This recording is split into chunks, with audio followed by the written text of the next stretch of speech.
এই পাকুর বনসাইয়ের চারাটি সংগ্রহ করি 2018 সালের কোনো এক ভাঙা পরিত্যক্ত মন্দিরের দেওয়াল থেকে। পাকুর গাছ খুব সহজেই বনসাই রূপান্তরিত করা যায় এবং যে কোনো আকৃতি সহজভাবেই গ্রহণ করে। বিশেষ করে বর্ষার সিজনে এই গাছটিকে প্রুনিং এবং মাটি পরিবর্তন করে দিতে হয় এবং আপনি যে কোনো আকারের এর শেপ দিতে পারবেন। পাকুর গাছের এই গাছটির বর্তমান বয়স প্রায় 7.5 বছর। 2018 সাল থেকেই এর যথাযথ পরিচর্যার মাধ্যমে এই গাছটিকে এই লুকে আমরা নিয়ে আসতে পেরেছি। প্রিয় ভিউয়ার্স, এখন আপনাদের দেখানোর চেষ্টা করব পাকুর গাছের কিভাবে প্রুনিং করতে হয় এবং এর বছরে একবার কিভাবে মাটি পরিবর্তন করে দিতে হয়।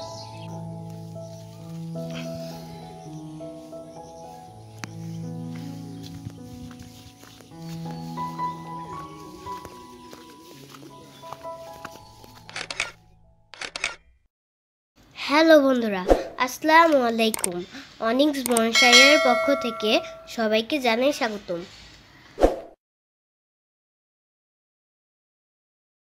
এক বছর আগে এই গাছের আমরা প্রুনিং করে দিয়েছি এবং এর মাটিও পরিবর্তন করে দিয়েছিলাম। ঠিক এক বছর পরে আমরা এই গাছটিকে আবার প্রুনিং করে দিচ্ছি এবং এর মাটিও পরিবর্তন করে দেব।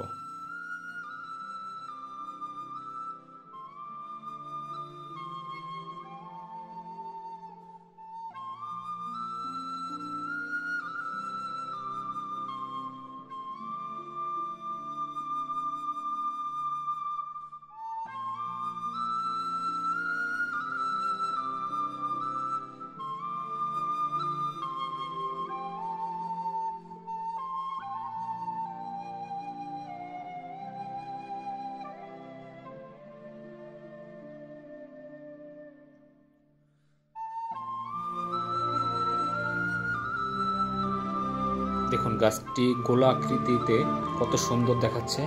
তবে আমরা এর অবশিষ্ট পাতাগুলো আমরা ছেটে দেব, কারণ ডাল যত বয়স্ক দেখাবে বনসাইটা তত সুন্দর লাগবে।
বনসাইটি দীর্ঘ 1 বছর এই টপের ভিতরে ছিল, যার কারণে এর শিকড়গুলো প্রতিটি মাটির সাথেই লেগে আছে এবং টপ ভেদ করে বাইরে যেতে না পারায় এই মাটিগুলো একবারে বনসাইয়ের পটের আকারে ধারণ করেছে।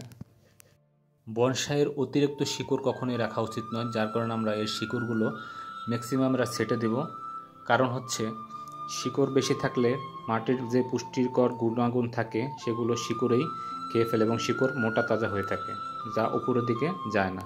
তাই এর অতিরিক্ত শিকড়গুলো আমরা রাখবো না।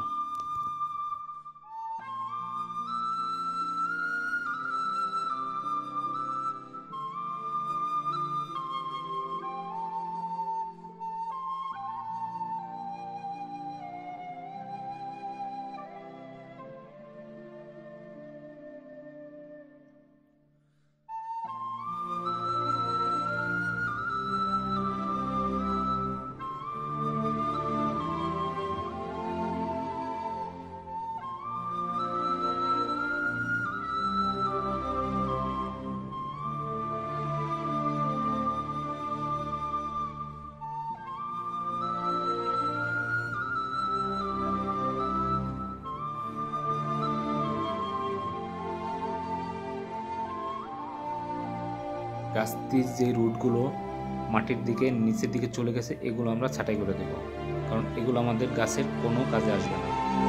কিন্তু যেগুলো মোটা রুট মাটির উপরে দেখা যাবে সেগুলো আমরা রেখে দেব।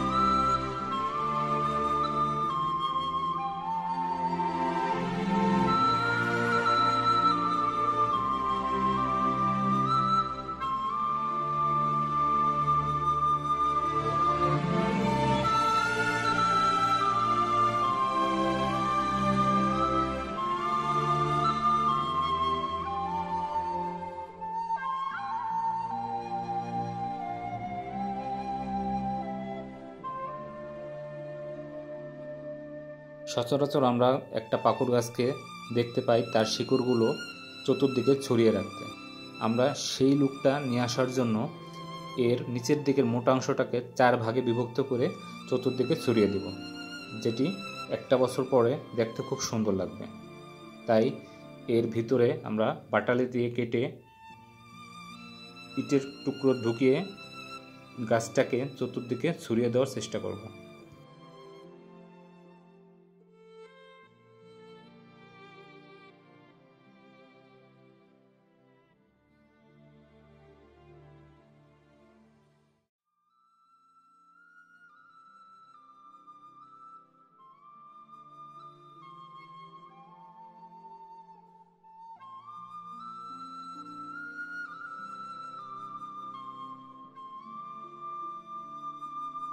টপটা ধুয়ে পরিষ্কার করে নিয়েছি। এই টপটি 200 টাকা দিয়ে ঢাকা মিরপুর 10 নম্বর থেকে কিনেছিলাম। এর যে ছিদ্রটা অংশটা আছে এটা একটা ইট দ্বারা পূরণ করে নেব।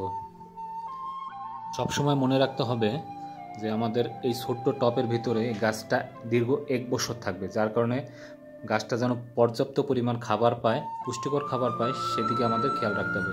তাই বিভিন্ন সার জাতীয় এবং জৈব সারযুক্ত মাটিটা আমাদের প্রস্তুত করে নিতে হবে, যাতে দীর্ঘ 1টা বছর আমাদের আর খাবার না দিতে হয়।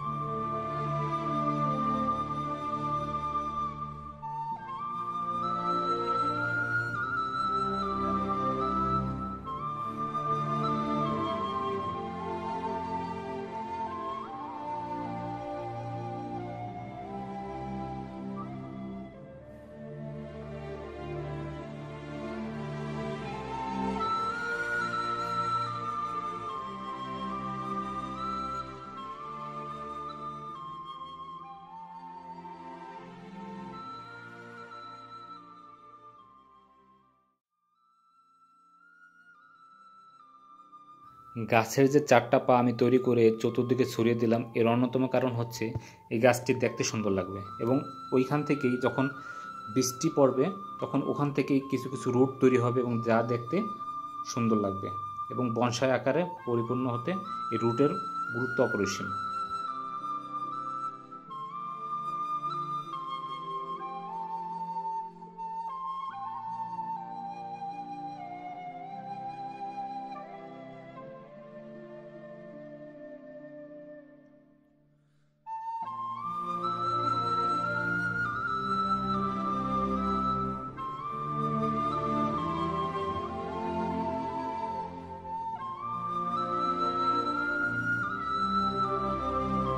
শিকড়ের নিচের যে ফাঁকা অংশগুলো আছে ওগুলোতে সুন্দর করে খুঁচিয়ে খুঁচিয়ে মাটিগুলো ভরাট করে দিতে হবে, কারণ ওইখানে না হলে ফাঙ্গাস জমে গাছটি নষ্ট হয়ে যেতে পারে।